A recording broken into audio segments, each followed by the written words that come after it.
Football মাঠে গড়িয়েছে ঘরোয়া ফুটবলের সবচেয়ে মর্যাদাপূর্ণ আসর প্রিমিয়ার লিগ ফুটবল। উদ্বোধনী দিনে বড় জয় পেয়েছে বর্তমান চ্যাম্পিয়ন বসুন্ধরা কিংস ও ঢাকা মোহামেডান।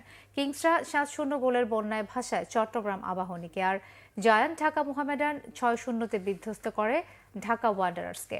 ব্রাদার্স ইউনিয়ন 2-1 গোলে হারায় বাংলাদেশ পুলিশকে। মানিক মাহমুদের রিপোর্ট। বাংলাদেশের ফুটবলের নতুন জোয়ার। বাফুফের নতুন কমিটির অধীনে ফুটবল মৌসুমের সবচেয়ে বড় প্রতিযোগিতার শুরু। প্রিমিয়ার লিগ ফুটবলে লড়ছে 10টি দল, খেলা 5টি ভেন্যুতে। উদ্বোধনী দিনে হয় 3টি ম্যাচ। বসুন্ধরা কিংস অ্যারেনায় চট্টগ্রাম আবাহনীকে আতিথ্য দেয় বসুন্ধরা কিংস। ঘরের মাঠে আধিপত্য বিস্তার করে খেলতে থাকে তপু রাকিবরা। মাত্র 3 মিনিটে ফ্রান্সের ফরওয়ার্ড জারেদ খাসার গোলে লিড নেয় স্বাগতিকরা।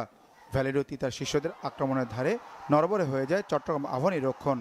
ব্যবধান দ্বিগুণ করেন ফয়সাল আহমেদ ফাহিম। এরপর মিগল দামাসেনো স্কোর করেন।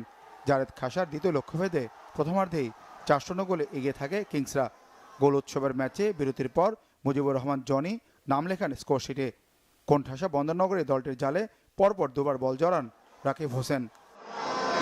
এবারের মৌসুমে প্রথম শিরোপা চ্যালেঞ্জ কাপের চ্যাম্পিয়ন হয়েছিল বসুন্ধরা কিংস। প্রিমিয়ার লিগে শিরোপা ধরে রাখার মিশনে প্রথম ম্যাচেই 7-0 গোলের বড় জয় নিয়ে মাঠ ছাড়ে বর্তমান চ্যাম্পিয়নরা।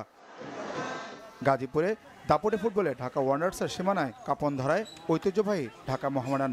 5 মিনিটে সাদা কালোদের লিড এনে দেন নাইজেরিয়ান ইমানুয়েল সানডে। এরপর মিনহাজুল আবেদিন বুল্লু বল জড়ান জালে। ওয়ান্ডারার্স কোনো প্রতিরোধী করতে পারেনি। প্রতিপক্ষ গোলরক্ষককে পরাস্ত করে ব্যবধান আরও বাড়ান অধিনায়ক সুলেমান দিয়াবাতে। বিরতির পর আবারও লক্ষ্যপাত করেন তিনি।